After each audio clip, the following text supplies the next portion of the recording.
assisti Coringa Delírio a 2. E sim, ele é um filme bem musical. E meio que essa é a melhor parte do filme.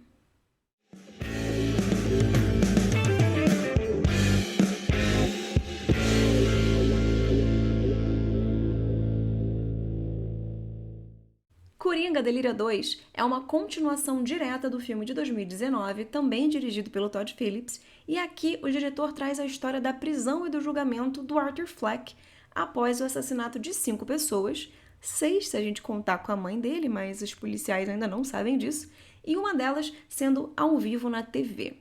E no meio disso tudo, ele ainda arranja tempo para se apaixonar. Ele conhece a Lee, que também é meio perturbada das ideias, e juntos eles vivem uma linda história de delírios a 2.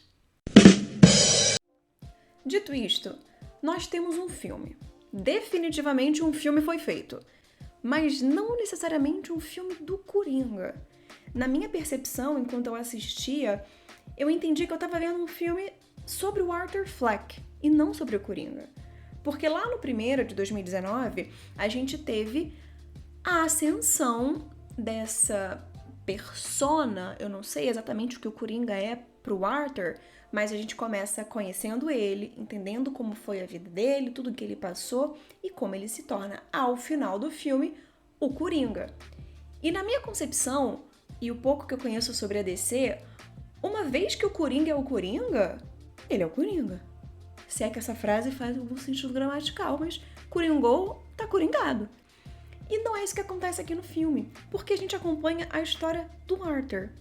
Dele ali muito raquítico, sofrendo bullying dos guardas, que sempre pedem pra ele contar uma piada. Assim, vivendo aquela vidinha ali, cansada, preso, esperando pelo julgamento. Até que ele conhece a Lee, que é interpretada pela Lady Gaga. E ela, por ser muito fã, ela é meio stalker do Coringa, ela reacende uma possível chama do Coringa dentro do Arthur.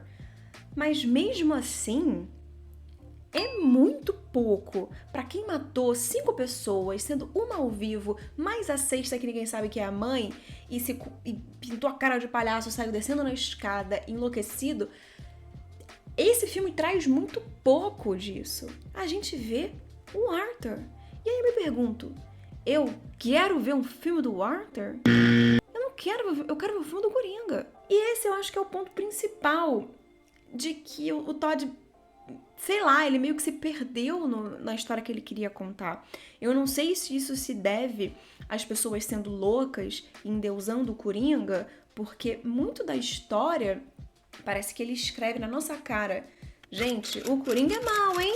Olha aqui como ele é malvado. Não queremos ser igual a ele. E aí eu fico... Mas precisava? Acho que a questão desse filme aqui é... Mas precisava?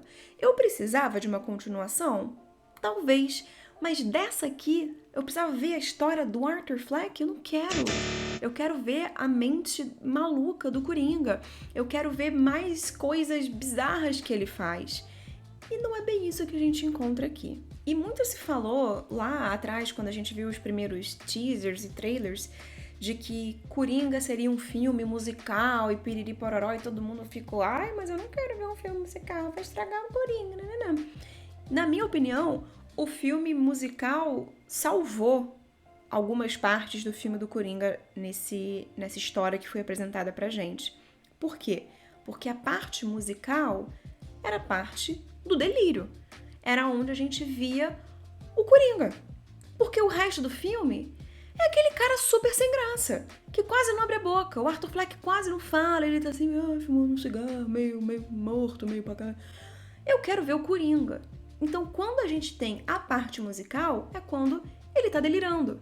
É quando ele tem essa fantasia do Coringa. É quando ele conhece a Lady Gaga, né, a Arlequina, e ela incita isso nele. A música traz isso pra ele e pra ela também. Eles têm muitos duetos, além das canções separadamente. Ele não é um filme musical como Les Misérables. Eles não falam cantando. Eles estão numa cena, começam a cantar, terminam. Isso, pra mim, é um ponto positivo, porque eu não gosto de filme que eles falam cantando. cantando. Eu acho meio berega. Outra coisa positiva do musical é que as músicas não foram feitas para o filme, não são originais para o filme. Elas são músicas já conhecidas, famosas, cantadas dentro de um contexto da cena que, pra mim, todos que eu me lembro, pelo menos, fazem muito sentido com a emoção que o personagem tá passando naquele momento. O que eu acho positivo disso é que, por essas músicas serem conhecidas, você tem uma memória delas, você se conecta com elas de alguma forma e você se conecta com o filme de alguma forma. Captura a tua atenção, pelo menos capturou a minha, naqueles 3 minutos de música, e me fazia ficar entretida no que eu tava vendo. Porque o resto, eu só queria que acabasse. Eu só tava assim, gente, vambora ir mais pra contar essa história. Porque não instiga, não é interessante, era moroso, era chato. E a parte que eu queria ver era a parte do Coringa. A gente tem também a Lady Gaga cantando, que é sempre um deleite ver a Lady Gaga cantando. E a gente tem o Joaquin Phoenix cantando, que nem sempre é um deleite, mas em algumas cenas foram. E é interessante esse trabalho de voz com atores que não sabem cantar. Em Mamma Mia, eles fizeram muito isso, porque a Meryl Streep acho que não sabia cantar, o Pierce Brosnan não sabia cantar nada, então eles têm que fazer todo um trabalho vocal e de tom e tudo mais para tentar alinhar o máximo possível com a voz daquele ator e fazer a coisa toda funcionar. Uma das minhas músicas preferidas do Mamma Mia, SOS, é um dueto da Meryl com o Pierce, que pra mim é uma das melhores, e funciona muito bem. Aqui o Joaquin também funciona. Tem uma cena específica onde eles estão na sala da prisão vendo TV e estão falando notícias sobre o caso do Arthur Fleck e dão uma grande notícia sobre ele. E um cara pergunta pra ele, e aí, cara, como é que você tá ouvindo isso daí? E ele tá olhando pra TV e aí ele começa a delirar e a interagir, e a dançar, e a liberar todo aquele Coringa do primeiro filme, que a gente já gostou bastante, que ele sabe fazer muito bem. E aquela cena ele canta, só ele canta, e ela é muito boa. Eu gostei muito da performance dele ali, tanto o vocal, porque a voz dele é meio arranhada, meio grave, combinou super. Então, eu não vi problema nenhum nesse filme ser um musical, porque as coisas couberam muito bem ali na questão do delírio a dois deles. E pra mim, foi o que teve de melhor nessa palhaçada toda que eles fizeram. E falando um pouco das atuações, a gente tem 3 personagens principais nesse filme que são muito bons, que é o Joaquin Phoenix, a Lady Gaga e o Brendan Gleeson. Dito isto, é irrelevante eles serem bons, porque a história toda é um saco. Então, é óbvio que o Joaquin Phoenix ia estar incrível nesse personagem, porque ele já mostrou pra gente que ele estava incrível no primeiro, então ele repetiu a fórmula, que a gente sabe que dá certo, e tá ótimo. Parabéns, Joaquin, por sua grande atuação. Ele está muito bom no filme, isso é indiscutível. Qual é a relevância disso? Não sei. E temos a Lady Gaga, que pra mim ela é a definição de quando a gente faz uma coisa que a gente ama, a gente faz muito bem feito. Se eu não me engano, eu acho que eu vi em algumas entrevistas no passado, mas posso estar enganada, mas eu lembro de ter ouvido falar que ela enveredou na carreira de cantora, mas o que ela queria mesmo era ser atriz.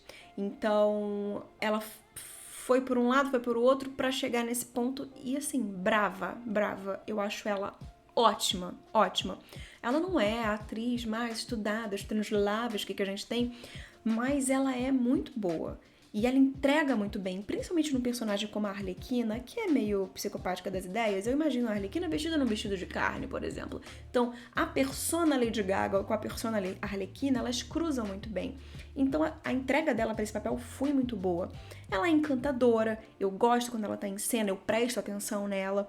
Ela canta, então assim, é ótimo ponto pra ela. No final do filme, ela baixou um pouco, ela foi sumindo, o que pra mim foi um erro, porque ela e o Coringa funcionaram muito bem os dois. Os dois tiveram uma química muito boa que eu queria continuar vendo e que no final do filme ela dá uma murchadinha gostosa. Pra mim, isso é um ponto negativo. E o Brendan Gleeson, ele é maravilhoso, ele já é um ator super renomado, super conhecido, então quando ele atua ali como um dos guardas da prisão, que lida diretamente com o Coringa, a relação deles dois, ela é muito boa, muito bem construída. Mas ela não passa disso. Ela é aquilo ali E não é nem com o Coringa, né? É com Arthur Fleck. Ele pouco interage com o Coringa. Tem, sei lá, 2 cenas que o Arthur tá coringado. Então, assim, são excelentes atuações utilizadas num filme que... Ai, fiquei chate. Sendo bem sincera aqui, chateadíssima, porque eu tava com uma expectativa gigante, eu fui com o coração abertíssimo pra esse filme. Eu amo musical, eu amei a questão deles trazerem o delírio e a loucura deles dois em forma de música, acho teatral, acho belo. Mas foi isso, galera. É o que eu tenho a dizer pra vocês. É um filme fraco, é um filme sobre uma pessoa que não instiga nada pra mim. O final foi um final, na minha opinião, medroso e triste, num sentido de... não da história ser triste do que se tornou o Coringa de 2019 e como ele foi abordado agora. Então eu saí chateada do cinema. E aí é aquele negócio, né? É por sua conta e risco. Vale assistir, porque eu acho que a gente tem que ter a nossa própria opinião. Cada um entra no cinema com uma bagagem e sente coisas diferentes, mas cabe a você me dizer aqui nos comentários o que você achou de Coringa Delírio 2. E como nos vídeos que não são uma dica de sexta, que são mais uma crítica, uma análise que eu trago, eu gosto de dar notas. Eu achei divertido e agora eu sempre vou trazer isso pra vocês terem também uma noção mais espacial da minha opinião sobre esse filme. Então vamos lá. Pra história de Coringa, eu dou nota 4. Pra direção, eu dou nota 6. E pras músicas, foi uma excelente escolha de músicas. Eu dou nota 8. Dito isto, pra Coringa Delírio 2, eu dou nota 6. E se você chegou até aqui, meu muito obrigada. Eu me chamo Stephanie Mancilli, sou jornalista e produtora de conteúdo, apaixonada pelo universo dos filmes e das séries, e toda sexta-feira eu trago aqui uma dica ou uma análise de um filme pra vocês. E se vocês curtiram esse vídeo, deixa o seu like aqui embaixo, comenta o que vocês acharam desse filme, compartilham com quem você acha que vai gostar desse conteúdo e se inscrevam, que é muito importante aqui. E semana que vem eu tô de volta com mais um vídeo. Um super beijo e até lá!